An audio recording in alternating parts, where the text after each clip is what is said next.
Heading: بیان بعث بعد الموت یعنی پنرجنم۔ فقراء ہند بعث بعد الموت کو پنرجنم کہتے ہیں۔ یہی لفظی معنی ہے، یعنی اس جنم کے بعد اور ایک جنم ہے، یعنی اس زندگی کے بعد اور ایک زندگی ہے۔ جو شخص اس دنیا میں ہی خود پر موت وارد کر لے، اپنے خواہشات نفسانی سے منہ پھیر لے، یعنی وہ فنا فی الشیخ ہو جائے، یعنی وقت کے ناجی کی راہ میں اپنی ہستی مٹا دے، اس کا تزکیہ نفس ہوتا ہے، اس کو علم قرآن آتا ہے، وہ نور کی مشال کے وسیلے سے چلتا ہے۔ اس طرح اس کو اسی دنیا میں بعث بعد الموت ہو جاتا ہے، وہ ہمیشہ کے لیے زندہ رہتا ہے، کیونکہ انسان پر ایک موت آتی ہے، دوبارہ موت نہیں آتی۔ فقراء ہند اس کو نروان بھی کہتے ہیں۔ جس قوم سے روحانیت سلب ہو جائے، وہ قوم مادے پر موت وارد کر کے عذاب علیم میں مبتلا ہوتی ہے۔ موتو قبل ان تموتو کے ارشاد نبی صلی اللہ علیہ وسلم پر یہ عمل کرتی ہے کہ خبر میں زندے کو سلا کر قم باذن اللہ کہہ کر اٹھاتی ہے، اور کوئی قوم زندہ درگور ہونے کو اس حکم کی تعمیل سمجھتی ہے۔ آیت: وَلَا تَقُولُوا لِمَنْ يُقْتَلُ فِي سَبِيلِ اللَّهِ أَمْوَاتٌ بَلْ أَحْيَاءٌ وَلَٰكِن لَا تَشْعُرُونَ، یعنی جو شخص اللہ کی راہ میں مارا جائے اس کو مردہ مت بولو، بلکہ وہ زندہ ہے، اور لیکن تم سمجھ نہیں سکتے۔ پنرجنم کے متعلق فقراء ہند اس طرح کہتے ہیں: جیو یونی سہسریسو بھوتا سنکھیانت جاتی انتیہ جاتی شتشودرو تد ویشیہ پنچومشتیః تد ویشیہ ಷೋಡಶೋ راجا تد راجا نوینا دجیః تد دجاشتانچ بھکتانچ بھکتسترینی جنگمః جنگمو رودر روپانتو پنرجنمو ن ودتی، یعنی 84 یا ہزارہ شرمگاہوں سے جانیں پیدا ہو کر آخر صورت انسان اختیار کرتی ہے۔ وہ پہلا انسان چنڈال کہلاتا ہے۔ یہ جب 100 جنم پار کرتا ہے تو شودر بن کر آتا ہے۔ اس کے بعد 25 جنم پار کر کے ویش کے جنم میں آتا ہے، اور ویش 16 جنم پار کر کے چھتری کے جنم میں آتا ہے، اور وہ چھتری 9 جنم پار کر کے برہمن بنتا ہے، اور برہمن 8 جنم پار کر کے بھکت بنتا ہے، بھکت 3 جنم پار کر کے جنگم بنتا ہے۔ جنگم رودر کا روپ ہے، اس کو پنرجنم نہیں ہوتا، یعنی جنگم جگ بھرتا کہتے ہیں، وہ مسلم ہیں۔ فقراء ہند کا یہ مسئلہ کہ دوزخی اور جنتی اس برہمانڈ سے الگ نہیں رہتے، یعنی ان کا وجود اور دوزخ و جنت کا وجود اور زمین و آسمان کا وجود لازم ملزوم اشیاء ہیں۔ فقراء اسلام کے پاس بھی یہی بات ہے۔ ہندو فقراء اس طرح کہتے ہیں: رودر منی کا قول، کالگنان سرلو انورگے چندر سوریا ایرو تنکا نرکا تپو دلہ، یعنی پیشن گوئیوں کو جھوٹ کہنے والوں کو چاند اور سورج رہے تک دوزخ سے چھٹکارا نہیں ہوگا۔ اس قول سے یہ بات ثابت ہوتی ہے کہ چاند اور سورج جو زمین اور آسمان کے قیام کا باعث ہیں وہ بھی رہیں گے، اور دوزخی اور جنتی بھی رہیں گے، یعنی جب تک زمین اور آسمان کا وجود ہے ایسے گناہ گاروں کا ٹھکانہ دوزخ رہے گا۔ اس لحاظ سے برہمانڈ کے اندر ہی ان کی دوزخ اور جنت ہے۔ فقراء اسلام اس مسئلے کو اس طرح دیکھتے ہیں۔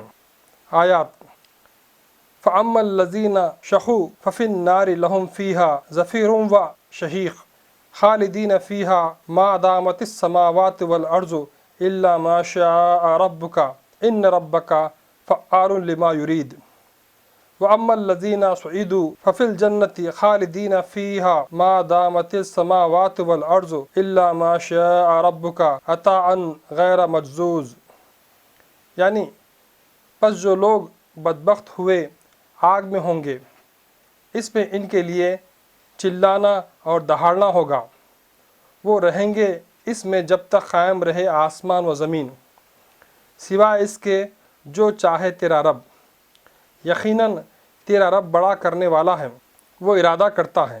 اور جو لوگ نیک بخت ثابت ہوئے وہ بہشت میں رہیں گے، وہ ہمیشہ رہنے والے ہوں گے اس میں جب تک رہیں آسمانیں اور زمین، سوائے اس کے جو چاہے تیرا رب، بخشش ہے بے انتہا۔ ہیڈنگ: در بیان قیامت یعنی پرلے۔ فقراء ہند قیامت کو پرلے کہتے ہیں اور قیامت کبریٰ کو مہا پرلے۔ قیامت اس وقت آتی ہے جب زمین پر گناہوں کا بوجھ زیادہ ہو جاتا ہے۔ اس وقت زمین کا بوجھ ہلکا کرنے کے لیے کوئی نہ کوئی اوتار کا ظاہر ہونا ضروری ہے، کیونکہ کوئی انسان خدا کے پاس وسیلہ نہ لے جائے گناہوں سے بچ نہیں سکتا۔ اس طرح قیامت کا عذاب اس سے ٹل نہیں سکتا۔ اس مضمون کو سری کرشن جی نے اس طرح کہا ہے: یدا یدا ہی دھرمسیا گلانربھوتی بھارتا ابھیتھانم دھرمسیا تداتمانم سجامیہم، یعنی جب کبھی دین کی تباہی ہوگی اے بھارت، اس وقت میں دھرم کی تمکین کے لیے کسی انسان کی شکل میں ظاہر ہوں گا۔ آیت: ما کننا معذبین حتی نبعث رسولا، یعنی جب تک ہم رسول کو دنیا میں کھڑا نہیں کرتے تب تک عذاب نہیں لاتے۔ آیت: وعد اللہ الذین آمنوا منکم وعملوا الصالحات لیستخلفنہم فی الارض کما استخلف الذین من قبلہم وَلَيُمَكِّنَنَّ لَهُمْ دِينَهُمُ الَّذِي ارْتَضَىٰ لَهُمْ وَلَيُبَدِّلَنَّهُمْ مِن بَعْدِ خَوْفِهِمْ أَمْنًا، یعنی اے مسلمانوں، تم میں سے اللہ تعالیٰ نے خلیفہ فی الارض بنانے کا وعدہ کیا ہے جو تم میں ایماندار ہیں اور عمل صالح کرتے ہیں۔ وہ اسی طرح ہے جس طرح ان سے آگے ہم نے خلیفے بنائے، اور یہ تمکین دین کے لیے ہے، وہ دین جس سے وہ تمہارے لیے راضی ہوا ہے، اور یہ خوف کے بعد ان کو امن سے بدلنا چاہتا ہے۔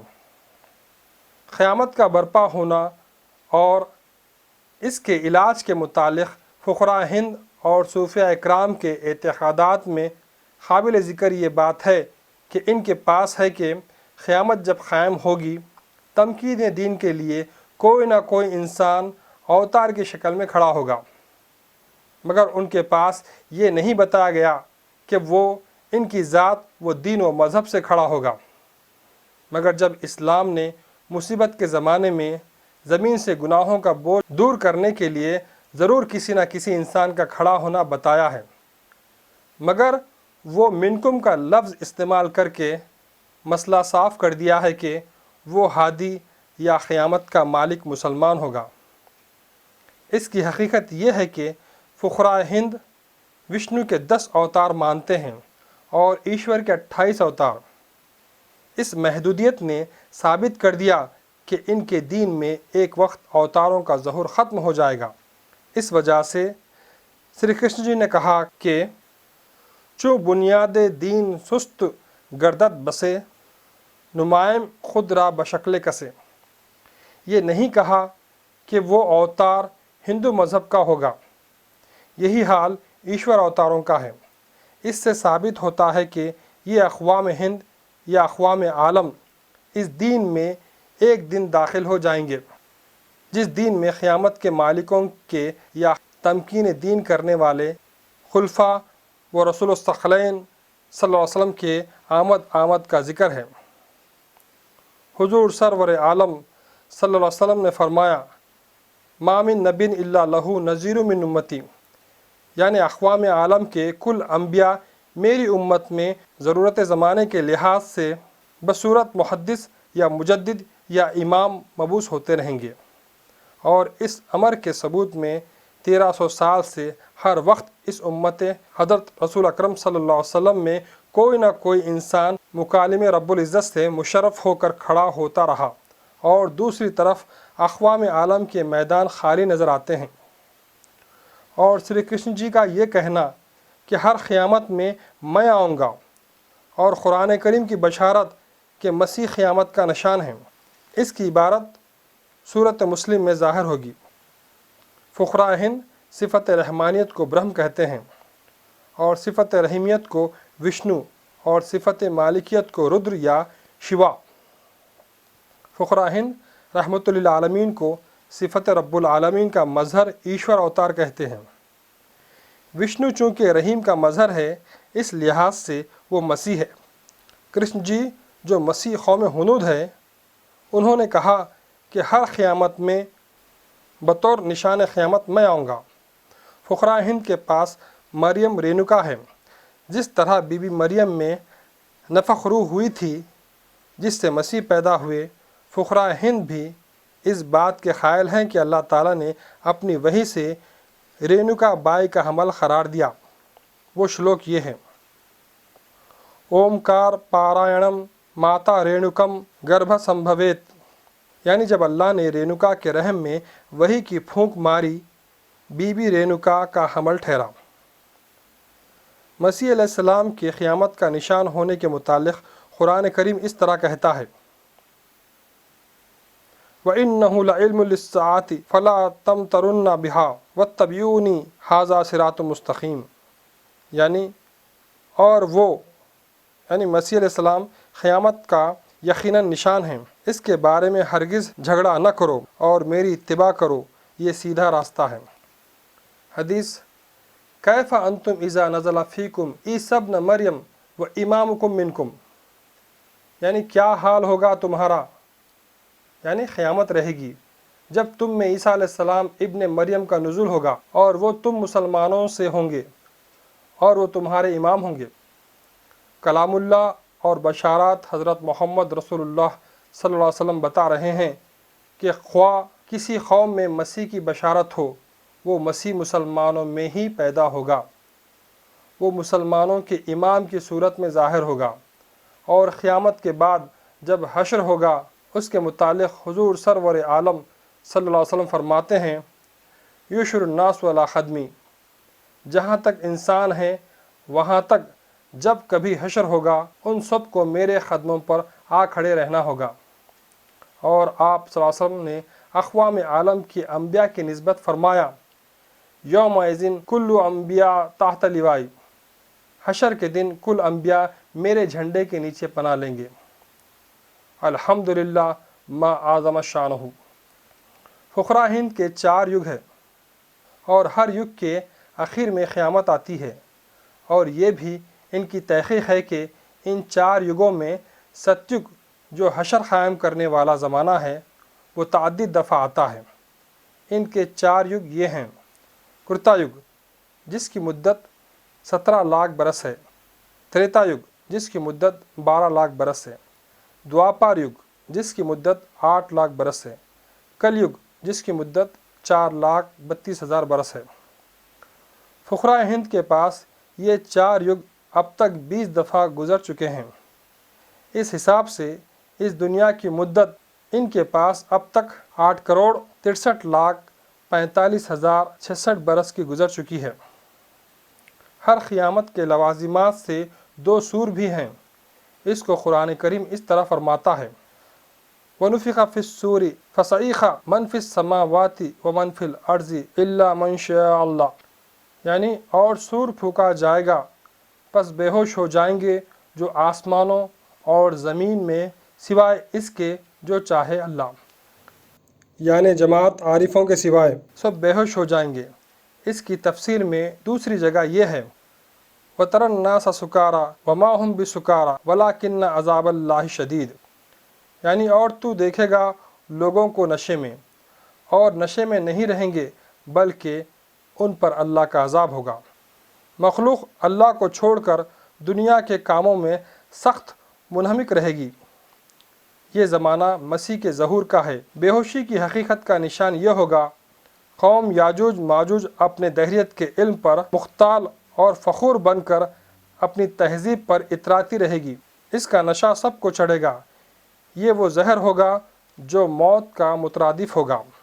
اللہ تعالیٰ اس قوم کی نسبت اس طرح فرماتا ہے: کانت اعینہم فی غطاء عن ذکری وکانوا لا یستطیعون سمعا، یعنی ان اقوام کی آنکھیں میرے ذکر سے غافل ہیں، وہ معرفت کی باتیں سننا ہی نہیں چاہتی، یہ وہ قوم ہیں جس کی نسبت آج سے 3000 سال پیشتر رعایا سکندر ذوالقرنین نے کہا تھا، ان یاجوج و ماجوج مفسدون فی الارض۔ یہ وہ مخلوق ہے جو خدا کے کلام کو سننا ہی نہیں چاہتی، وہ دنیا میں اس قدر منہمک رہے گی، اپنی زندگی سے کوئی وقت دین کے لیے نہیں دے گی۔ ان کی اس انہماک کی نسبت اللہ تعالیٰ فرماتا ہے، الذین ضل سعیہم فی الحیاۃ الدنیا وہم یحسبون انہم یحسنون صنعا، یعنی ان لوگوں کی تمام تر کوشش حیات دنیا کے لیے ہوگی، وہ اس گھمنڈ میں رہیں گے کہ وہ بہتر سے بہتر صنعتی کارخانے جاری کر سکتے ہیں۔ ان کی یہ صنعتی کارخانوں کی دولت آپس میں لڑائے گی، وہ کل جہنم رسید ہو جائیں گے۔ آیات وَتَرَكْنَا بَعْضَهُمْ يَوْمَئِذٍ يَمُوجُ فِي بَعْضٍ وَنُفِخَ فِي الصُّورِ فَجَمَعْنَاهُمْ جَمْعًا وَعَرَضْنَا جَهَنَّمَ يَوْمَئِذٍ لِلْكَافِرِينَ عَرْضًا، یعنی اور چھوڑیں گے ہم ان کو موجوں کی طرح ایک دوسرے پر چڑھائی کرتے ہوئے، اور سور پھونکا جائے گا اور ہم ان کو جمع کریں گے اور پیش کریں گے اس دن جہنم کافروں کے لیے۔ اس دوسرے سور کی نسبت اللہ تعالیٰ فرماتا ہے، ثم نفخ فیہ اخری فاذا ہم قیام ینظرون واشرقت الارض بنور ربها ووضع الکتاب وجیء بالنبیین والشہداء وقضی بینہم بالحق وہم لا یظلمون، یعنی دوسرا سور پھونکا جائے گا، اس وقت وہ کھڑے ہوئے دیکھتے ہوں گے اور زمین اس کے رب کے نور سے منور ہو جائے گی اور کتاب رکھی جائے گی اور انبیاء و شہداء بلائے جائیں گے اور درمیان ان کے بالحق فیصلہ ہوگا اور وہ کوئی ظلم نہیں کیے جائیں گے۔ یہ دو سور دو الگ الگ کیفیتیں رکھتے ہیں۔ عام اصطلاح میں جو بات ہے وہی سور کی بات ہے، یعنی ایک ہوا دہریت کی چلے گی، وہ پہلا سور ہے۔ دوسری ہوا روحانیت کی چلے گی۔ پہلی ہوا میں جب مادے کا زور ہوگا مسلمانوں پر مردنی چھائی ہوگی، اور دوسری ہوا جو چلے گی وہ مسلمانوں کے زندگی کی ہوا ہوگی۔ آثار قیامت میں ایک یہ علامت بھی ہے کہ سورج مغرب سے نکلے گا اور نصف النہار پر آ کر واپس مغرب کی طرف ہی جا ڈوبے گا۔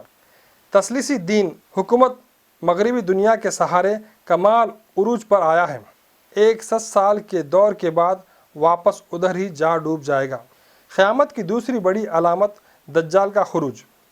حدیثوں میں بعض جگہ دجال فرد واحد بھی بتایا گیا ہے اور دجال رجال بھی آیا ہے۔ ان کی صفت میں یلبسون جلود الزان وقلوبہم کقلب الذئب ہے، یعنی ان کا لباس بکرے کے چمڑے کا ہوگا اور دل بھیڑیے کے ہوں گے۔ وہ سخت طاغی جماعت ہے۔ اپنی ہمرنگ بنانے کے لیے یہ جماعت لوگوں کو روٹیاں دے کر، خوبصورت عورتیں دے کر، دنیا کا آرام دے کر پھانسے گی۔ ان کی سواری گدھے کی آواز والی ہوگی، 1 ماہ کا راستہ 1 دن میں طے کرے گی۔ وہ گدھا آگ اور پانی کھائے گا، وہ تمام دنیا کی سیر کرے گا، مکہ معظمہ نہیں جائے گا۔ اس کے آگے اور پیچھے چنگاریاں اڑیں گی، 2 منزل پر ایک سم رکھے گا، اس کے دونوں کانوں کے درمیان 70 بام، 80 بام، 90 بام کا فاصلہ ہوگا، مسافروں کو اپنے پیٹ میں ڈال لے کر جائے گا۔ اس جماعت فتنے باز اور ان کی سواری کی نسبت فقراء ہند اس طرح بیان کرتے ہیں، ಕ್ರೋಧನ ನಾಮ ಸಂವತ್ಸರದಲ್ಲಿ ಜಲ ಸ್ತಂಭನ ಮತ್ತು ಅಗ್ನಿಸ್ತಂಭನ ಮಾಡುವರು, ಹತ್ತ ಭುಜದವರು, ದೂರದೃಷ್ಟಿ ದೂರ ಶ್ರಾವಣದವರು, ಅಂಗೈಯಲ್ಲಿ ಕಣ್ಣ ಇಡುವರು ಬಂದಾರು ನಂಬಲಾಗದು। یعنی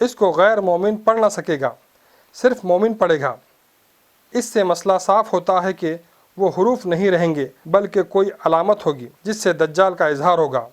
وہ علامت پیشانی پر ہوگی۔ فقراء ہند نے اس کو اس طرح لکھا ہے: ಮಾತಿ ಮಾತಿಗೆ ತಂತಿ ದಾರಿ ದಾರಿಗೆ ಕಲ್ಲು ಮಂಗ್ಯನ ಮುಖ ಲಿಂಗದ ಟೊಪ್ಪಿಗೆ ಗಡಿದ್ದವನು ಬರುವ ಕಾಲಕ್ಕೆ ಲೋಕದ ಆಟವನ್ನು ನೋಡು. یعنی بات بات پر تار کریں گے، راستے راستے پر پتھر گاڑیں گے، یہ بندر کی صورت والے رہیں گے، لنگ کے نمونے کی ٹوپی پہننے والے ہوں گے، ان کے زمانے میں دنیا کھیل میں رہے گی۔ دیکھو، مغربی تہذیب میں پیشانی پر علامت عام ہے بلکہ بلا استثناء ہے، وہ یہ کہ ہر ایک مغربی تہذیب والے کے سر پر پیشانی سے باہر نکلی ہوئی خور والی ٹوپی اور پیشانی کے اوپر کے بال کا تودا جس کو کراپ کہتے ہیں۔ ان کی تہذیب کے برعکس جس نے اپنی وضع خطا کر لی، وہ زندگی کا طرز الگ کر لیا، وہ نجات پا گیا، باقی سب مفتون ہیں۔ ایسے زمانے میں مسیح کا نزول ہوگا، اس کے بال سیدھے رہیں گے اور آنکھ کے پوپٹے ابھرے ہوئے رہیں گے اور رنگ گندمی ہوگا۔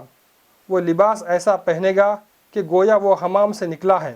وہ کسر صلیب کرے گا اور قتل خنزیر کرے گا، اعتقادات نصارہ کو بے نور کرے گا اور دیوس صفت قوم کے سردار کو قتل کرے گا۔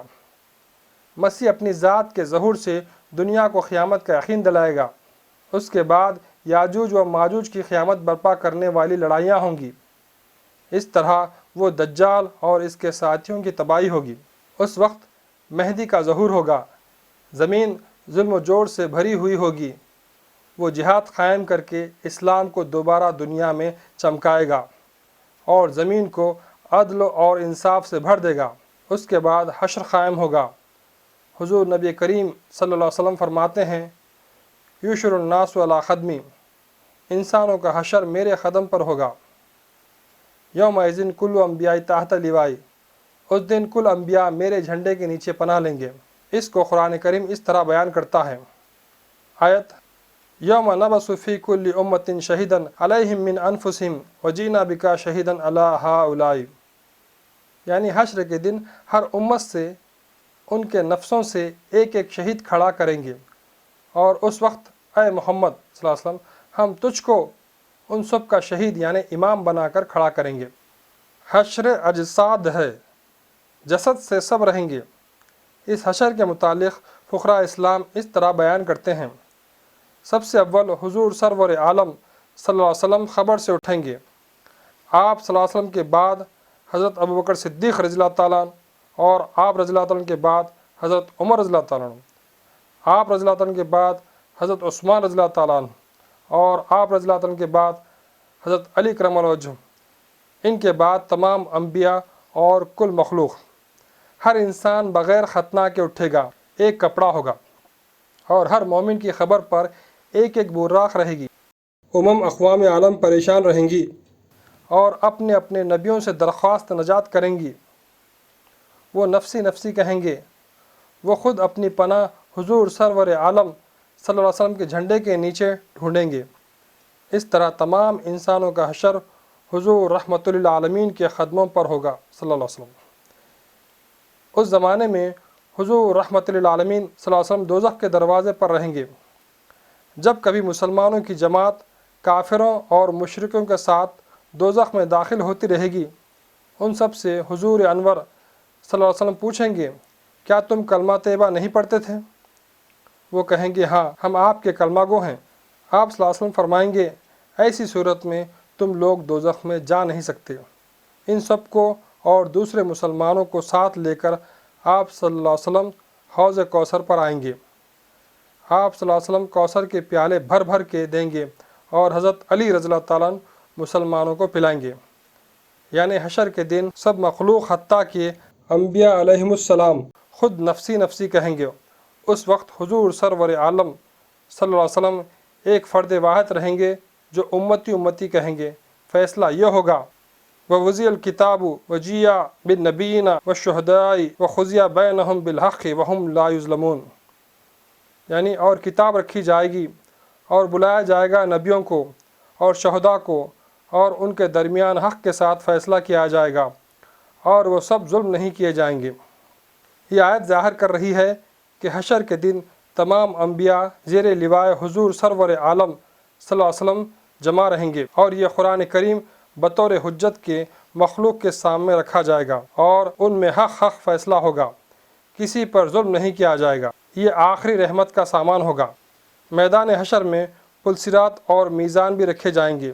پلصراط پر سے وہ لوگ آسانی سے گزریں گے جنہوں نے جانوروں کی قربانیاں کی ہیں۔ وہ پلصراط بال سے باریک، تلوار سے تیز رہے گا۔ وہ جانور جس کو انسان نے اس دنیا میں اللہ کی راہ میں قربانی کی ہے، وہ ان کو پیٹھ پر لے کر گزر جائے گا۔ اس کی حقیقت یہ ہے کہ جیسا کہ فرمایا اللہ تعالیٰ نے، سنورihim آیاتنا فی الآفاق وفی انفسہم حتی یتبین لہم انہ الحق اولم یکفی بربک انہ علی کل شیء شہید الا انہم فی مریۃ من لقاء ربہم الا انہ بکل شیء محیط۔ یعنی قریب میں دکھاتے ہیں ہم ان کو ہمارے نشانات آفاق میں اور ان کے نفسوں میں، یہاں تک کہ ان کے لیے کھلا ہو جائے گا کہ وہ حق ہے۔ کیا تیرا رب کافی نہیں ہے کہ وہ تحقیق ہر چیز پر شاہد ہے؟ ہوشیار ہو جاؤ، ضرور وہ شک میں ہے اپنے رب کی لقاء سے، وہ ہر چیز کو گھیرا ہوا ہے۔